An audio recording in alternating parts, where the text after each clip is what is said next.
ಈ ಬಾಹುಬಲಿ ಪಿಕ್ಚರ್ ಇದೆಯಲ್ಲ, ಅದರಲ್ಲಿ ಒಂದು ವಂಡರ್ಫುಲ್ ಸೀನ್ ಬರ್ತದೆ.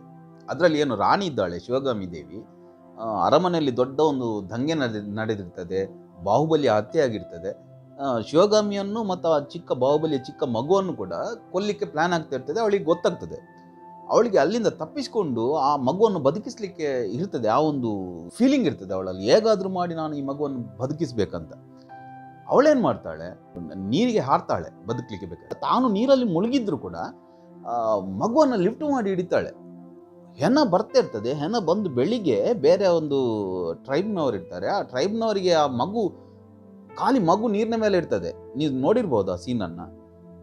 ಮಗುವನ್ನು ಯಾವಾಗ ಹಿಡಿತಾರಲ್ಲ ಆಗ ಹೆಣ ಹೋಗ್ತದೆ ನೀರಲ್ಲಿ. ನಮಗೆ ಇದು ಏನೋ ಪಿಕ್ಚರ್ನ ಸ್ಟೋರಿ ಅಂತ ಆಗ್ಬೋದು, ಹಾಗೆ ಅಲ್ಲ. ನಿಜ ಜೀವನದಲ್ಲಿ ಕೂಡ ಲಕ್ಷಾಂತರ ಘಟನೆಗಳೆಲ್ಲ ದಾಖಲಾಗಿದ್ದಾವೆ ಆಲ್ ಓವರ್ ವರ್ಲ್ಡಲ್ಲಿ. ಅಂದರೆ ಮನುಷ್ಯನಿಗೆ ಆ ಒಂದು ಸಿಚುವೇಶನ್ ಬಂದಾಗ, ಡೂ ಆರ್ ಡೈ ಸಿಚುವೇಶನ್ ಬರ್ತದಲ್ಲ, ಅಂದರೆ ಮಾಡು ಇಲ್ಲವೇ ಮಡಿ, ಅಂಥ ಒಂದು ಸಿಚುವೇಶನ್ ಇದ್ದಾಗ ಆಟೋಮೆಟಿಕಲಿ ಅವನಿಂದ ಎಲ್ಲಿಂದಲೂ ಶಕ್ತಿ ಬರ್ತದೆ. ನಾವು ಅದನ್ನು ದೇವರ ಕೃಪೆ, ಪವಾಡ, ಮಿರಾಕಲ್ ಹಾಗೆಲ್ಲ ಹೇಳ್ತೇವೆ. ಆದರೆ ಆ್ಯಕ್ಚುಲಿ ಉಂಟಲ್ಲ, ಅಂಥ ಘಟನೆಗಳು ನಡೀತವೆ. ಈಗ ಮಾಮೂಲಿ ವಿಷಯ ಕೂಡ ನೀವೊಂದು ಇಮ್ಯಾಜಿನ್ ಮಾಡಿ, ಒಂದು ದೊಡ್ಡ ಹೊಟ್ಟೆ ಬಲ್ಕ್ ಬಾಡಿ ಇದ್ದವರು ಕೂಡ ಸಾಮಾನ್ಯವಾಗಿ ನೀವು ಓಡಿ ಅಂತ ಹೇಳಿದರೆ ಓಡಲಿಕ್ಕೆ ಸಾಧ್ಯ ಇಲ್ಲ. ಆದರೆ ಒಂದು ಇಮ್ಯಾಜಿನ್ ಮಾಡಿ, ನೀವು ಒಂದು ಹುಲಿಯ ಅಥವಾ ಹಾವ ಯಾವುದಾದ್ರೂ ಓಡಿಸ್ಕೊಂಡು ಬರಲಿ ಅವರನ್ನು, ಎಷ್ಟು ಫಾಸ್ಟಲ್ಲಿ ಎಷ್ಟು ಕಿಲೋಮೀಟರ್ ದೂರ ಬೇಕಾದರೂ ಓಡ್ತಾರೆ. ಅವರಿಗೆ ಗೊತ್ತಿರೋದಿಲ್ಲ ನಾನು ಹೇಗೆ ಓಡಿದೆ, ಇಷ್ಟು ದೊಡ್ಡ ಪ್ರಪಂಚವನ್ನು ಬೇಕಾದರೂ ಆಡ್ತಾರೆ. ನೀವೇ ಲೆಕ್ಕ ಹಾಕಿ, ಒಂದು ಮನೆಯಲ್ಲಿ ನೀವು ಒಂದು ತುಂಬ ಇಡೀ ದಿವಸ ಟ್ರಾವೆಲ್ ಮಾಡಿ ಅಥವಾ ವರ್ಕ್ ಮಾಡಿ ತುಂಬ ಟಯರ್ಡ್ ಆಗಿರ್ತದೆ, ನಿಮಗೆ ಫುಲ್ ನಿದ್ದೆ ಬರ್ತಿರ್ತದೆ, ಮಲಗುವಂತಾಗ್ತದೆ. ಅದೇ ಟೈಮಲ್ಲಿ ನಮ್ಮ ಮನೆಗೆ ಏನಾದರೂ ಶಾರ್ಟ್ ಸರ್ಕ್ಯೂಟ್ ಆಗಲಿ ಅಥವಾ ಏನಾದರೂ ಬೆಂಕಿ ಹಿಡೀಲಿ ಎಲ್ಲಾದರೂ, ನಾವು ಹೇಳ್ತೇವೆ, ಮನೆ ಪಕ್ಕದ ಮನೆಯವರನ್ನು ಕರಿತೇವೆ, ನೀರು ಹಾಕ್ತೇವೆ, ಎಲ್ಲೆಲ್ಲಿ ಓಡ್ತೇವೆ, ಎಲ್ಲೆಲ್ಲಿಂದ ತರ್ತೇವೆ, ಏನೆಲ್ಲ ಮಾಡಿ ಅದನ್ನು ಬೆಂಕಿ ನಂದಿಸಿದ ನಂತರ ಕೂಡ ಮತ್ತೆ ನೀವು ಮಲಗಿ ಅಂತ ಹೇಳಿದರೂ ಕೂಡ ನಿಮಗೆ ನಿದ್ದೆ ಬರೋದಿಲ್ಲ. ಹಾಗಾದರೆ ಅಷ್ಟು ಬರ್ತಿದ್ದ ನಿದ್ದೆ ಎಲ್ಲಿ ಹೋಯಿತು? ಆ ಶಕ್ತಿ ನಿಮ್ಮಿಂದ ಎಲ್ಲಿಂದ ಬಂತು? ಗೆದ್ದು ನಿಲ್ಲಕ್ಕೆ ಆಗ್ತಾ ಇರಲಿಲ್ಲ ನಿಮಗೆ, ಅಷ್ಟು ನಿದ್ದೆ ಬರ್ತಾ ಇತ್ತು. ಆ ಎನರ್ಜಿ ನಿಮಗೆ ಎಲ್ಲಿಂದ ಬಂತು? ಎಷ್ಟೋ ಜನರ ಕತೆ ಕೇಳಿರ್ಬೋದು ನೀವು. ತುಂಬ ಜನ ಮೊದಲು ಹಳ್ಳಿಯಲ್ಲೆಲ್ಲ ತುಂಬ ನಡೀತಾ ಇತ್ತು. ಯಾಕೆ ಅಂತ ಹೇಳಿದರೆ ಮನೆಯಲ್ಲೇ ಸಾಯ್ತಾ ಇದ್ರು, ICUಗೆಲ್ಲ ಅಡ್ಮಿಟ್ ಮಾಡ್ತಾ ಇರಲಿಲ್ಲ. ಯಾರಿಗಾದರೂ ಸಾಯುವವರಿಗೆ, ಯಾರನ್ನಾದರೂ ಮಗಳನ್ನು ನೋಡಬೇಕಂತ ಇದ್ದರೆ ಅವ್ರು ಬರುವವರೆಗೆ 2 ದಿನ 3 ದಿವಸ ಖಾಲಿ ಏನು ಆಹಾರ ಹೋಗ್ತಾ ಇರೋದಿಲ್ಲ, ಅರೆಜೀವ ಇರ್ತದೆ, ಆದರೂ ಬದುಕಿರ್ತಾರೆ ಅವರು. ಯಾವಾಗ ಮೊಮ್ಮಗಳನ್ನು ನೋಡ್ತಾರಲ್ಲ, ನೋಡಿದ ಕೂಡಲೇ ಅವರ ಪ್ರಾಣ ಹೋಗ್ತದೆ. ಆರ್ಮಿಯಲ್ಲಿ ಅಂತೂ ಇಂಥ ನೀವು ಬಿಲೀವ್ ಮಾಡಲಿಕ್ಕಾಗದಂಥ ಅದ್ಭುತ ಕಥೆಗಳಿವೆ. ಮನುಷ್ಯನಿಗೆ ಬದುಕಬೇಕಂತ ಹೇಳುವ ಛಲ ಇದ್ರೆ ಉಂಟಲ್ಲ, ಬಾರ್ಡರಲ್ಲೆಲ್ಲ ಸಿಕ್ಕಾಕೊಂಡು ಕೈಕಾಲೆಲ್ಲ ಲ್ಯಾಬ್ಸ್ ಆಗಿ ಕೂಡ ಎಷ್ಟೋ ಕಿಲೋಮೀಟರ್ ರಕ್ತ ಸುರಿಸಿಕೊಂಡು ಎಷ್ಟೋ ಬುಲೆಟ್ ತಿಂದು ಬದುಕಿ ಬಂದವರಿದ್ದಾರೆ. ನಾನು NCCಯಲ್ಲಿ ಇರುವಾಗ ಒಬ್ಬರು ಸುಬೇದಾರ್ ಇದ್ದರು, ಏನೋ ತಾಪ ಬರ್ತದೆ ಅವರು, ಕರಣ್ ತಾಪ ಏನು, ಅವರದ್ದು 24 ಬುಲೆಟ್ ಬಿದ್ದಿದೆ. ಅದು ಕೂಡ ಆರ್ಮಿ ಬುಲೆಟ್ ಅಂದರೆ ಏನು ಗೊತ್ತಾ, ಇಲ್ಲಿಂದ ಹೋಗುವಾಗ ಇಷ್ಟು ಚಿಕ್ಕ ತೂತಾಗಿರ್ತದೆ, ಹೊರಗೆ ಬರುವಾಗ ದೊಡ್ಡದಾಗ್ತದೆ. ಆರ್ಮಿ ಬುಲೆಟ್ ಅಂದರೆ ಹಾಗೆ. ಅಂಥ ಬುಲೆಟ್ 24 ಬುಲೆಟ್ ಬಾಡಿಗೆ ಹೋಗಿ ಅವ್ರು ಪಾಕಿಸ್ತಾನದ ಬಾರ್ಡರ್ನೊಳಗೆ ಕೆಳಗೆ ಇಳಿದು ಅಲ್ಲಿಂದ ತನ್ನ ಫ್ರೆಂಡನ ಹೆಣವನ್ನು ಹೊತ್ಕೊಂಡು 8 ಕಿಲೋಮೀಟರ್ 9 ಕಿಲೋಮೀಟರ್ ಕಾಡಲ್ಲಿ ನಡೆದು ಅವರ ಆರ್ಮಿ ಬೇಸಿಗೆ ಬಂದಿದ್ರಂತೆ. ನಮ್ಮ ಎಲ್ಲರಲ್ಲಿ ಆ ಅದ್ಭುತವಾದ ಶಕ್ತಿ ಉಂಟಲ್ಲ, ಆ ಎನರ್ಜಿ ಉಂಟಲ್ಲ, ನಮ್ಮ ಎಲ್ಲರಲ್ಲಿ ಇರ್ತದೆ. ಆದರೆ ವಿಷಯ ಏನು ಗೊತ್ತಾ, ನಮಗೆ ಅದನ್ನು ಹೇಗೆ ಆ್ಯಕ್ಟಿವೇಟ್ ಮಾಡೋದು ಅನ್ನೋದು ಗೊತ್ತಿರೋದಿಲ್ಲ. ಆ ಒಂದು ಡೂ ಆರ್ ಡೈ ಸಿಚುವೇಶನ್ ಇರ್ತದಲ್ಲ, ಆ ಟೈಮಲ್ಲಿ ಅದು ಆಟೋಮೆಟಿಕಲಾಗಿ ಆ್ಯಕ್ಟಿವೇಟ್ ಆಗ್ತದೆ. ಆಗ ಇಂಥ ಮಿರಾಕಲ್ ಎಲ್ಲ ನಡೀತವೆ. ಹಾಗಾದರೆ ಸಾಮಾನ್ಯ ಬದುಕಿನಲ್ಲಿ ಅದನ್ನು ಹೇಗೆ ನೀವು ಯೂಸ್ ಮಾಡ್ಬೋದು? ಆ ನಿಮ್ಮೊಳಗಿರುವ ಆ ಪೊಟೆನ್ಷಿಯಲನ್ನು, ಆ ಶಕ್ತಿಯನ್ನು ನೀವು ಹೇಗೆ ಆ್ಯಕ್ಟಿವೇಟ್ ಮಾಡಿ ನಿಮ್ಮ ಲೈಫಲ್ಲಿ ಸಕ್ಸಸ್ ಆಗೋದು, ನಿಮ್ಮ ವಾಸಿಯಾಗದ ರೋಗವನ್ನು ಹೇಗೆ ವಾಸಿ ಮಾಡ್ಬೋದು, ಯಾವುದೆಲ್ಲ ಅನ್ಬಿಲೀವೇಬಲ್ ಅಂತ ಉಂಟಲ್ಲ ಅದನ್ನೆಲ್ಲ ಹೇಗೆ ಅಚೀವ್ ಮಾಡ್ಬೋದು ಅಂತ ಆ ವಿಷಯದ ಬಗ್ಗೆ ಇವತ್ತು ಸ್ವಲ್ಪ ಮಾತಾಡೋಣ. ನಾನು ಇಷ್ಟೆಲ್ಲ ಏನು ಹೇಳಿದೆ, ನಿಮಗೆ ಕೂಡ ತುಂಬ ಅಂಥ ಘಟನೆಗಳು ಗೊತ್ತಿರ್ಬೋದು. ಕೆಲವು ಮಕ್ಕಳಿಗೆಲ್ಲ, ಚಿಕ್ಕ ಮಕ್ಕಳಿಗೆಲ್ಲ ಏನಾದರೂ ಆಗ್ತದೆ ಅಂತ ಆಗುವಾಗ ತಾಯಂದಿರೆಲ್ಲ ಏನು ದೊಡ್ಡ ಬಂಡೆಯನ್ನು ಕೂಡ ಎತ್ತಿ ಸೈಡಿಗೆ ಹಾಕಿದವರು ಇದ್ದಾರೆ, ದೊಡ್ಡ ಗಾಡಿಯನ್ನು ಕೂಡ ಕೈಯಲ್ಲಿ ಎತ್ತಿ ಆಚೆ ಸೈಡಿಗೆ ಹಾಕಿದವರು ಇದ್ದಾರೆ, ಒಂದು ಮಗು ಅಡಿಗೆ ಬಿದ್ದರೆ. ಅಂದರೆ ಆ ಶಕ್ತಿ, ಆ ಎನರ್ಜಿ ಎಲ್ಲಿಂದ ಬರ್ತದೆ ನಮಗೆ? ನೋಡಿ, ಇದರಲ್ಲಿ ಇರುವ ಸೀಕ್ರೆಟ್ ಇಷ್ಟೇ, ಏನು ಗೊತ್ತಾ, ನಾವು ಎಷ್ಟೋ ಗೋಲ್ ಮಾಡ್ತೇವೆ, ಯಾವುದನ್ನೆಲ್ಲ ಅಚೀವ್ ಮಾಡಬೇಕಂತ ಎನಿಸ್ತೇವೆ. ಎಲ್ಲದನ್ನು ನೋಡಿದಾಗ ನಮಗೆ ಅದು ಮಾಡುವ ಇದು ಮಾಡುವ ಎಲ್ಲ ಇಂಟ್ರೆಸ್ಟ್ ಬರ್ತದೆ ಎಲ್ಲದರಲ್ಲಿ. ಸಲ್ಮಾನ್ ಖಾನನ್ನು ನೋಡುವಾಗ ಆ ರೀತಿ ಬಾಡಿ ಮಾಡುವಂತಾಗ್ತದೆ, ಯಾವುದಾದ್ರೂ ಹೀರೋಯಿನನ್ನು ನೋಡುವಾಗ ಅವಳ ಥರ ಆಗುವಂತಾಗ್ತದೆ. ಎಲ್ಲ ದಿನಕ್ಕೊಂದು ಗೋಲ್ ಸೆಟ್ಟಿಂಗ್ ಆಗ್ತಾ ಇರ್ತದೆ ಮೈಂಡಲ್ಲಿ. ಅದನ್ನು ನಾವು ಅವತ್ತೇ ಮರೆತು ಬಿಡ್ತೇವೆ. ಒಂದು ದಿವಸ ಜಿಮ್ಮಿಗೆ ಹೋಗ್ತೇವೆ, ಮರೆತು ಬಿಡ್ತೇವೆ. ಯಾಕೆ ಅಂತ ಹೇಳಿದರೆ, ನಾವು ಏನೆಲ್ಲ ಗೋಲ್ ಸೆಟ್ ಮಾಡ್ತೇವೆ ಅಥವಾ ನಾವು ಯಾವುದೆಲ್ಲ ಆಗಬೇಕಂತ ಎನಿಸ್ತೇವೆಲ್ಲ ಅದೆಲ್ಲ ನಮ್ಮ ಕಾನ್ಷಿಯಸ್ ಮೈಂಡಲ್ಲಿ ಇರ್ತದೆ. ಕಾನ್ಷಿಯಸ್ ಮೈಂಡಲ್ಲಿ ನಾವು ಏನು ಎನಿಸ್ತೇವೆಲ್ಲ ಅದು ಸಬ್ಕಾನ್ಷಿಯಸ್ ಮೈಂಡನ್ನು ರೀಚ್ ಆಗೋದಿಲ್ಲ. ನಾವು ಲೈಫಲ್ಲಿ ಏನಾದರೂ ಅಚೀವ್ ಮಾಡಬೇಕಾದ್ರೆ, ಏನಾದರೂ ಪಡೆಯಬೇಕಾದ್ರೆ, ಅಥವಾ ಯಾವುದರಿಂದಾದರೂ ಅಸಾಧ್ಯವಾದದ್ದನ್ನು ಸಾಧ್ಯವಾಗಿಸಬೇಕಾದ್ರೆ ನಮ್ಮ ಸಬ್ಕಾನ್ಷಿಯಸ್ ಮೈಂಡಿಗೆ ನಮ್ಮ ಈ ಇಂಟ್ರೆಸ್ಟನ್ನು, ಈ ಮೆಸೇಜ್ ನಮ್ಮ ಸಬ್ಕಾನ್ಷಿಯಸ್ ಮೈಂಡ್ನ ಭಾಗ ಆಗಬೇಕು. ಆಗ ಸಬ್ಕಾನ್ಷಿಯಸ್ ಮೈಂಡ್ ಅದನ್ನು ಸ್ವೀಕಾರ ಮಾಡಬೇಕು.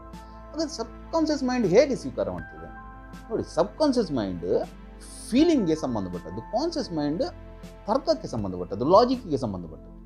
ಈ ರೀತಿಯ ಒಂದು ದೊಡ್ಡ ಗೋಲ್ ಇರುವಾಗ ನಮ್ಮ ಎದುರು, ಅದು ನಮ್ಮ ಹಾರ್ಟಿಗೆ ಅಟ್ಯಾಚ್ ಆಗಿರುವಾಗ, ನಮ್ಮ ಫೀಲಿಂಗ್ನೊಟ್ಟಿಗೆ, ನಮ್ಮ ಭಾವನೆಗಳೊಟ್ಟಿಗೆ ಅಟ್ಯಾಚ್ ಆಗಿರುವಾಗ, ಅದು ಬಿಟ್ಟರೆ ಬೇರೆ ಆಪ್ಷನ್ ನಮ್ಮ ಎದುರು ಇಲ್ಲದಿರುವಾಗ ನೇರವಾಗಿ ಸಬ್ಕಾನ್ಷಿಯಸ್ ಮೈಂಡ್ ಆಕ್ಟಿವೇಟ್ ಆಗ್ತದೆ. ಸಬ್ಕಾನ್ಷಿಯಸ್ ಮೈಂಡ್ ಆಕ್ಟಿವೇಟ್ ಆಗಿ ಏನು ಕಳಿಸ್ತದೆ, ಆ ಸಿಗ್ನಲನ್ನು ನೇರವಾಗಿ ಹೃದಯಕ್ಕೆ ಕಳಿಸ್ತದೆ, ನಮ್ಮದು ಹಾರ್ಟಿಗೆ. ನಿಮಗೆ ಗೊತ್ತಿರ್ಬೋದು, ಮೊದಲಿಂದ ಕೂಡ ಯಾರಾದರೂ ಹೇಳುವಾಗ ಏನು ಹೇಳ್ತಾರೆ ಅಂದರೆ, ಹಿಂದಿಯಲ್ಲಿ ಆದರೆ ನೇರವಾಗಿ ಹೇಳ್ತಾರೆ, ದಿಲ್ ಪೆ ಮತ್ಲು, ಮನಸ್ಸಿಗೆ ತಗೊಳ್ಬೇಡ ನೀನು, ಅಥವಾ ಹೃದಯದಲ್ಲಿ ನನಗೆ ಆ ಭಾರ ಕೂತಿದೆ, ಈ ರೀತಿಯೆಲ್ಲ ನಾವು ಹೇಳ್ತೇವೆ ಆಡು ಮಾತಲ್ಲಿ. ಈಗಿನ ಲೇಟೆಸ್ಟ್ ಸಂಶೋಧನೆಗಳೆಲ್ಲ ಏನು ಹೇಳ್ತವೆ ಅಂತ ಹೇಳಿದರೆ, ಹಾರ್ಟಿಗೆ ಕೂಡ ಮೆದುಳಿಗಿಂತ ಜಾಸ್ತಿ ಮೆಮೊರಿ ಇದೆ, ಹಾರ್ಟ್ ಕೂಡ ಮೆದುಳಿಗಿಂತ ಜಾಸ್ತಿ ಡಿಸಿಷನ್ ತಗೊಳ್ತದೆ. ಹಾರ್ಟಿಗೆ ತನ್ನದೇ ಆದ ಒಂದು ಮೆಮೊರಿ ಸಿಸ್ಟಮ್ ಇದೆ. ಯಾವಾಗ ಸಬ್ಕಾನ್ಷಿಯಸ್ ಮೈಂಡ್ ಓಪನ್ ಅಪ್ ಆಗಿ ಹಾರ್ಟಿಗೆ ಏನು ಸಿಗ್ನಲ್ ಕಳಿಸ್ತದೆ, ಆಗ ಈ ಹಾರ್ಟಿನ ಕಾನ್ಷಿಯಸ್ನೆಸ್ ಓಪನ್ ಅಪ್ ಆಗಿ ಹಾರ್ಟಲ್ಲಿ ICA ಸೆಲ್ಸ್ ಅಂತ ಇರ್ತವೆ, ಆ ICA ಸೆಲ್ಸ್ಗಳು ಆಕ್ಟಿವೇಟ್ ಆಗಿ ಅದರಿಂದ ಕೆಮಿಕಲ್ ಸೀಕ್ರೆಟ್ ಆಗಲಿಕ್ಕೆ ಸ್ಟಾರ್ಟ್ ಆಗ್ತದೆ. ನಮ್ಮ ಬಾಡಿಯಲ್ಲಿ ಕೆಮಿಕಲ್ ಸೀಕ್ರೆಟ್ ಆಗಿ ನಮ್ಮ ಬಾಡಿಯಿಂದ ಸ್ಟೋರ್ಡ್ ಎನರ್ಜಿ ಏನಿರ್ತದೆ ಅದು ಆಕ್ಟಿವೇಟ್ ಆಗಿ ನಮಗೆ ಅಸಾಧ್ಯವಾದದ್ದು, ಅಥವಾ ನಾವು ಪವಾಡ ಅಂತ ಏನು ಹೇಳ್ತೇವೆ ಅಂಥದ್ದೆಲ್ಲ ನಡೆಯೋದು ಆ ಟೈಮಲ್ಲಿ.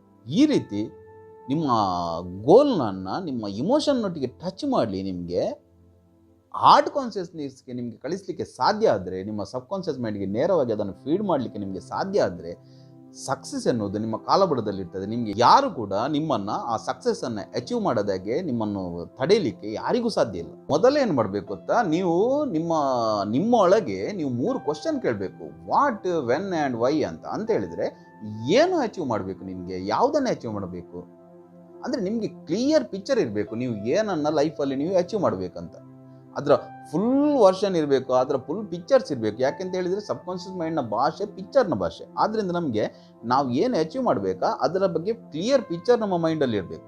ಸೆಕೆಂಡ್ ಏನಂತ ಹೇಳಿದರೆ, ವೈ ಅಂತ ಕ್ವಶನ್ ಇರಬೇಕು. ಯಾಕೆ ಮಾಡಬೇಕು ನಾನು ಅದನ್ನಂತ. ನಮ್ಮ ಹತ್ರ ಥೆರಪಿಗೆ ಬರುವ ಕೂಡ ಕೆಲವರೆಲ್ಲ ಏನಾದರೂ ಹ್ಯಾಬಿಟ್ಸ್ ಇರ್ತದೆ ಅವರಿಗೆ, ಅಥವಾ ನೆಗೆಟಿವ್ ಥಾಟ್ಸ್ ಇರ್ತದೆ, ಅಥವಾ ಸಿಗರೇಟ್ ಬಿಡೋದು, ಅಥವಾ ಏನಾದರೂ ಒಂದು ಹ್ಯಾಬಿಟ್ಸ್ ಬಿಡಲಿಕ್ಕೆ ಇರ್ತದೆ. ಆಗ ಮಾಮೂಲಿ ಜನರು ಏನು ಹೇಳ್ತಾರೆ, ಅದು ಬಿಡು, ಅದು ಒಳ್ಳೇದಲ್ಲ, ಆ ರೀತಿಯೆಲ್ಲ ಹೇಳ್ತೇವೆ. ಯಾಕೆ ಬಿಡಬೇಕಂತ ಗೊತ್ತಿರೋದಿಲ್ಲಲ್ಲ. ನಾವು ಕ್ಲಿಯರ್ ಆಗಿ ಅವರಿಗೆ, ಅವರ ಸಬ್ಕಾನ್ಷಿಯಸ್ ಮೈಂಡಿಗೆ ಕನ್ವಿನ್ಸ್ ಮಾಡಬೇಕು. ಇದು ತಗೊಂಡ್ರೆ ನೀನು ಎಷ್ಟೋ ವರ್ಷದ ನಂತರ ನಿನಗೆ ಈ ರೀತಿ ರೋಗ ಬರ್ತದೆ, ಅಥವಾ ನಿಮ್ಮ ಮಕ್ಕಳಿಗೆ ಅದರಿಂದ ಎಷ್ಟು ತೊಂದರೆ ಆಗ್ತದೆ, ನೀನು ಇಲ್ಲದಿದ್ದರೆ ನಿಮ್ಮ ಮಕ್ಕಳು ಎಷ್ಟು ಸಫರ್ ಆಗ್ತಾರೆ, ಈ ರೀತಿಯೆಲ್ಲ ಆ ಫೀಲಿಂಗ್ನೊಟ್ಟಿಗೆ ಅಟ್ಯಾಚ್ ಮಾಡಬೇಕು. ಆಗ ಸಬ್ಕಾನ್ಷಿಯಸ್ ಮೈಂಡ್ಗೆ ಕ್ಲಿಯರ್ ಆಗ್ತದೆ, ಯಾಕೆ ನಾನು ಇದನ್ನು ಬಿಡಬೇಕು, ಯಾಕೆ ನಾನು ಚೇಂಜಸ್ ಮಾಡಬೇಕು, ಯಾಕೆ ಇದನ್ನು ಮಾಡಬೇಕು.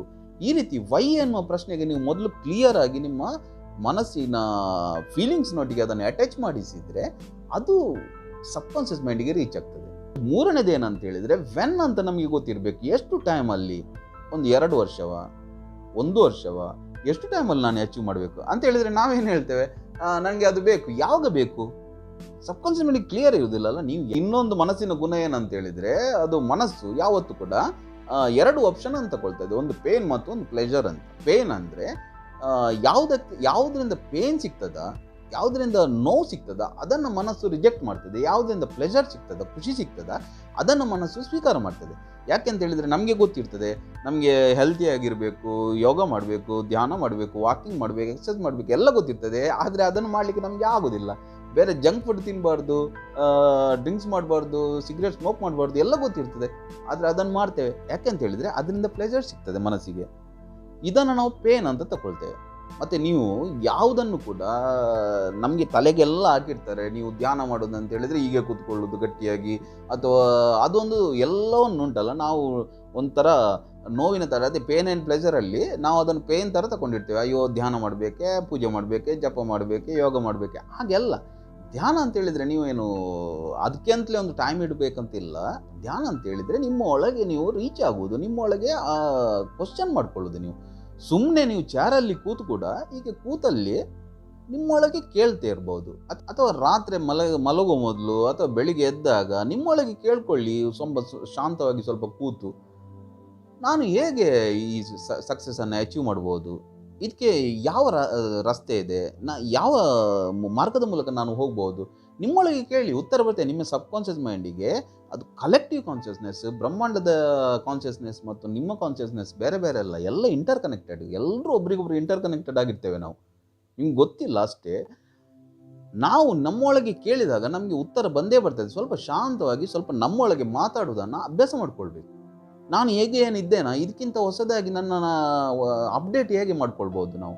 ಇದನ್ನು ನೀವು ನಿಮ್ಮೊಳಗೆ ಕೇಳಿ, ನಿಮ್ಮ ಸಬ್ಕಾನ್ಷಿಯಸ್ ಮೈಂಡಿಂದ ಅಥವಾ ನಿಮ್ಮೊಳಗಿರೋ ಪರಮಾತ್ಮ ಅಥವಾ ಆತ್ಮ ಅಥವಾ ಏನು ಬೇಕಾದರೂ ನೀವು ಹೇಳಿ, ಅಲ್ಲಿಂದ ನಿಮಗೆ ಉತ್ತರ ಬರ್ತದೆ, ನಿಮಗೆ ದಾರಿ ಕಾಣ್ತದೆ. ನೀವು ಅದನ್ನು ಎಲ್ಲ ಸಕ್ಸಸ್ಫುಲ್ ವ್ಯಕ್ತಿಗಳ ಹತ್ರ ಅವರ ಕಥೆಯನ್ನು ಓದಿ ಅಥವಾ ಅವರ ಹತ್ರ ಯಾರಾದರೂ ಸಕ್ಸಸ್ ಆಗಿದ್ದರೆ ಅವ್ರ ಹತ್ರ ಮಾತಾಡಿ, ಅವರು ಹೇಳ್ತಾರೆ. ಅವರಿಗೆ ಯಾವುದು ಒಳಗಿಂದೇ ಬಂದಿರ್ತದೆ ಪ್ರೇರಣೆ ಎಲ್ಲ, ಯಾವುದು ಹೊಸ ಸಂಶೋಧನೆಗೆ ಎಲ್ಲದಕ್ಕೆ ಕೂಡ ಉಂಟಲ್ಲ, ಅಥವಾ ವಿಜ್ಞಾನಿಗಳು ಏನೆಲ್ಲ ಹೊಸ ಸಂಶೋಧನೆ ಮಾಡ್ತಾರೆ, ಅವರು ಎಲ್ಲರಿಗೆ ಬಂದದ್ದು ಅವರ ತಲೆಯಿಂದ ಅಲ್ಲ, ಅದು ಒಳಗಿಂದ ಬರುವುದು. ಮೊದಲು ಕ್ವಶನ್ ಕೇಳಬೇಕು. ಋಷಿಗಳಿಗೆ ಕೂಡ ಹಾಗೆ ಕಾಡಲ್ಲಿ ಸುಮ್ಮನೆ ಕೂತು ಎಲ್ಲ ಬ್ರಹ್ಮಾಂಡದ ರಹಸ್ಯ ಎಲ್ಲ ಅವರಿಗೆ ಗೊತ್ತಾದದ್ದು ಹೇಗೆ ಅಂದರೆ, ಅವರು ಒಳಗಿಂದ ಕ್ವಶನ್ ಕೇಳಿದಾಗ ನಮ್ಮ ಕಾನ್ಷಿಯಸ್ನೆಸ್ ಮತ್ತು ಯೂನಿವರ್ಸಲ್ ಕಾನ್ಷಿಯಸ್ನೆಸ್ ಒಂದೇ ಇಂಟರ್ ಕನೆಕ್ಟೆಡ್ ಆದ ಕಾರಣ ನಿಮಗೆಲ್ಲ ನಿಮ್ಮ ಪ್ರಶ್ನೆಗೆ ಉತ್ತರ ಬಂದೇ ಬರ್ತದೆ. ನೀವು ಕೇಳಬೇಕು, ನಿಮ್ಮ ಹತ್ರ ಮಾತಾಡೋದನ್ನು ಅಭ್ಯಾಸ ಮಾಡಬೇಕು. ನಾವು ಎಷ್ಟು ಬ್ಯುಸಿಯಾಗಿರ್ತೇವೆ ಅಂತ ಹೇಳಿದರೆ, ಮೊಬೈಲ್ ಇಲ್ಲದ್ರೆ ನಮಗೆ ಒಂದು ದಿವಸ ಕೂತ್ಕೊಳ್ಳಿಕ್ಕೆ ಆಗೋದಿಲ್ಲ. ಹೊರಗಿನವ್ರ ಹತ್ರ ಅವರ ಹತ್ರ ಇವರ ಹತ್ರ ಸುಮ್ಮನೆ ಕೂತ್ರೆ ಒಂದು ಸ್ವಲ್ಪ ಲಾಕ್ಡೌನ್ ಬಂದರೆ ಏನು ಮಾಡೋದು ಗೊತ್ತಾಗೋದಿಲ್ಲ, ಆಚೆ ಆಚೆ ಓಡಾಡ್ತಿರ್ತೇವೆ. ನಮ್ಮೊಳಗೆ ಮಾತಾಡಿ ನಮಗೆ ಅಭ್ಯಾಸ ಇಲ್ಲ. ನಿಮ್ಮೊಳಗೆ ಮಾತಾಡೋದನ್ನು ಅಭ್ಯಾಸ ಮಾಡ್ಕೊಳ್ಳಿ. ಸಬ್ಕಾನ್ಷಿಯಸ್ ಮೈಂಡ್ನ ಭಾಷೆಯನ್ನು ಮೊದಲು ನೀವು ಅರ್ಥ ಮಾಡ್ಕೊಳ್ಬೇಕು. ನಾನು ತುಂಬ ವಿಡಿಯೋದಲ್ಲಿ ಹೇಳಿದ್ದೇನೆ ಇದೇ ಮಾತನ್ನು. ಸಬ್ಕಾನ್ಷಿಯಸ್ ಮೈಂಡ್ ಯಾವುದನ್ನು ಕೂಡ ಪಿಕ್ಚರ್ ರೂಪದಲ್ಲಿ ಇರ್ತದೆ. ನಿಮಗೆ ಕನಸು ಬೀಳುವಾಗ ಕೂಡ ಹಾಗೆ, ಡ್ರೀಮ್ಸ್ ಬೀಳುವಾಗ ಅದರಲ್ಲಿ ನಿಮಗೆ ಎಲ್ಲ ಸಿಂಬಾಲಿಕ್ ಆಗಿ ಕಾಣ್ತದೆ. ನಿಮಗೆ ಅರ್ಥ ಆಗೋದಿಲ್ಲ ಬೆಳಿಗ್ಗೆ ಎದ್ದಾಗ ಏನಂತ ಹೇಳಿದರೆ, ಸಬ್ಕಾನ್ಷಿಯಸ್ ಮೈಂಡ್ ನೀವು ಯಾವುದನ್ನೆಲ್ಲ ಗ್ರಹಿಸಿರ್ತೀರಿ, ಯಾವುದಕ್ಕೆಲ್ಲ ನಿಮ್ಮ ಭಾವನೆಗಳು ಫೀಲಿಂಗ್ ಇರ್ತದೆ, ಅದನ್ನೆಲ್ಲ ಅದು ಪಿಕ್ಚರ್ ರೂಪದಲ್ಲಿ ಇರ್ತದೆ. ಆ ಪಿಕ್ಚರ್ ರೂಪದಲ್ಲಿ ತೋರಿಸ್ತದೆ ಸಿಂಬಾಲಿಕ್ ಆಗಿ.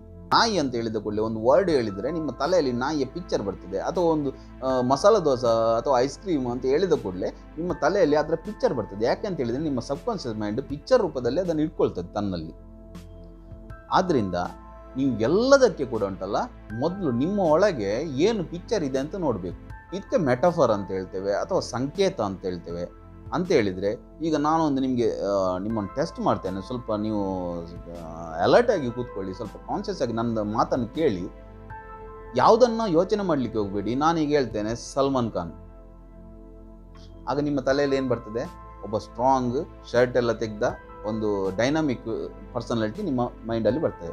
ಅಥವಾ ಯಾರಾದರೂ ಕರೀನಾ ಕಪೂರ್ ಯಾರಾದರೂ ಹೀರೋಯಿನ್ ಹೆಸರು ಹೇಳಿದ ಕೂಡಲೇ ಒಂದು ಹೆಲ್ದಿ, ಒಳ್ಳೆ ಸ್ಲಿಮ್ ಇದ್ದ, ಒಳ್ಳೆ ಎನರ್ಜೆಟಿಕ್ ಲೇಡಿ ಥರ ಮೈಂಡಲ್ಲಿ ನಿಮಗೆ ಪಿಕ್ಚರ್ ಬಂದಿರ್ತದೆ. ಈಗ ನಾನೊಂದು ನಿಮಗೆ ಕ್ವಶನ್ ಕೇಳ್ತೇನೆ. ಈಗ ನಿಮ್ಮ ಬಗ್ಗೆ ಫೀಲ್ ಮಾಡಿ, ನೀವು ನಿಮ್ಮ ಬಗ್ಗೆ ಏನು ನಿಮಗೆ ಸಂಕೇತ ಇದೆ ತಲೆಯಲ್ಲಿ ನೋಡಿ. ತುಂಬ ವೀಕ್ ಇರ್ತದೆ, ಅಥವಾ ನಿಮಗೆ ಇರುವುದೇ ಅಲ್ಲ ನಿಮ್ಮ ಬಗ್ಗೆ. ನಿಮಗೆ ಬೇರೆಯವರ ಬಗ್ಗೆ ಎಲ್ಲ ಸಂಕೇತ ಇರ್ತದೆ ನಿಮ್ಮ ತಲೆಯಲ್ಲಿ, ನಿಮ್ಮ ಬಗ್ಗೆ ನಿಮಗೆ ಸಂಕೇತ ಇರೋದಿಲ್ಲ. ಆಗ ಸಬ್ಕಾನ್ಷಿಯಸ್ ಮೈಂಡ್ ನಿಮ್ಮ ಜೀವನವನ್ನು ಹೇಗೆ ತಗೊಳ್ಬೋದು ನೋಡಿ. ನಿಮಗೆ ನಿಮ್ಮ ಬಗ್ಗೆ ಒಂದು ಕ್ಲಿಯರ್ ಪಿಕ್ಚರ್ ಇಲ್ಲ, ನೀವು ಏನಂತ. ಸಾಮಾನ್ಯವಾಗಿ ಜನರಿಗೆ ಇದರ ಬಗ್ಗೆ ಏನೋ ಒಂದು ಕ್ಲಿಯರ್ ಪಿಕ್ಚರ್ಸ್ ಇರೋದಿಲ್ಲ. ಭವಿಷ್ಯ ಅಂತ ಹೇಳಿದರೆ ನಮ್ಮ ತಲೆಯಲ್ಲಿ ಇರ್ತದೆ, ಏನು ಗೊತ್ತಿಲ್ಲ. ಜೀವನ ಅಂದರೆ ಏನು ಗೊತ್ತಿಲ್ಲ, ಸಂಬಂಧ ಎಲ್ಲ ಗೊತ್ತೇ ಇರೋದಿಲ್ಲ ನಮಗೆ. ಮೊದಲು ನಿಮ್ಮ ಮೈಂಡಲ್ಲಿ ಒಂದು ಫಿಕ್ಸ್ ಮೆಟಫರ್ ನಿಮಗೆ ಮಾಡ್ಕೊಳ್ಳಿ ನಿಮ್ಮ ಒಳಗೆ. ಅಂತ ಹೇಳಿದರೆ, ನಾನೀಗ ಹೇಳುವುದನ್ನು ನೀವು ಕೇಳಿಕೊಂಡು ಅದನ್ನು ಮರೆತು ಬಿಟ್ಟರೆ ಏನಾಗೋದಿಲ್ಲ. ನೀವು ಸೀರಿಯಸ್ ಆಗಿ ಇದನ್ನು ಅರ್ಥ ಮಾಡಿಕೊಂಡ್ರೆ, ನಿಮ್ಮ ಲೈಫಲ್ಲಿ ಅದನ್ನು ನೀವು ಇಂಪ್ಲಿಮೆಂಟ್ ಮಾಡಿಕೊಂಡ್ರೆ ನಿಮಗೆ ಅದರಿಂದ ಹೆಲ್ಪ್ ಆಗ್ತದೆ. ಮೊದಲೇನು ಮಾಡಬೇಕಂತ ಹೇಳಿದರೆ, ಲೈಫ್ ಅಂದರೆ, ಜೀವನ ಅಂದರೆ ನಿಮ್ಮ ಮೈಂಡಲ್ಲಿ ಕ್ಲಿಯರ್ ಪಿಕ್ಚರ್ ಇರಬೇಕು. ಹುಟ್ತಾ ಇರೋ ಸೂರ್ಯ ಅಂದರೆ ಸನ್ರೈಸ್, ಅಂದರೆ ಸೂರ್ಯ ಹುಟ್ಟಿದ ದೊಡ್ಡಾದನ ಸೂರ್ಯ ಅಲ್ಲ, ಹುಟ್ತಾ ಇರೋ ಸೂರ್ಯ. ಮತ್ತು ನಿಮ್ಮ ಭವಿಷ್ಯ ಅಂತ ಹೇಳಿದರೆ ನಿಮಗೆ ಕ್ಲಿಯರ್ ಪಿಕ್ಚರ್ ಇರಬೇಕು. ಲೈಟ್ ಇರುವ ಒಂದು ಫುಲ್ ಒಳ್ಳೆ ಬೆಳಕಿನ ರಸ್ತೆ, ಅಥವಾ ಹೂ ಬಿದ್ದ ಹೂವಿನ ರಸ್ತೆ, ಬೆಳಕಿನ ದಾರಿ ಅಥವಾ ಹೂವಿನ ಹಾದಿ, ಇಂಥ ಒಂದು ಕ್ಲಿಯರ್ ಪಿಕ್ಚರ್ ಇರಬೇಕು ನಮಗೆ. ಜೀವನ ಅಂತ ಹೇಳಿದ ಕೂಡಲೇ ನಮಗೆ ರೈಸಿಂಗ್ ಸನ್ ಬರಬೇಕು, ಸೂರ್ಯ ಹುಟ್ತಾ ಇರೋ ಸೂರ್ಯ.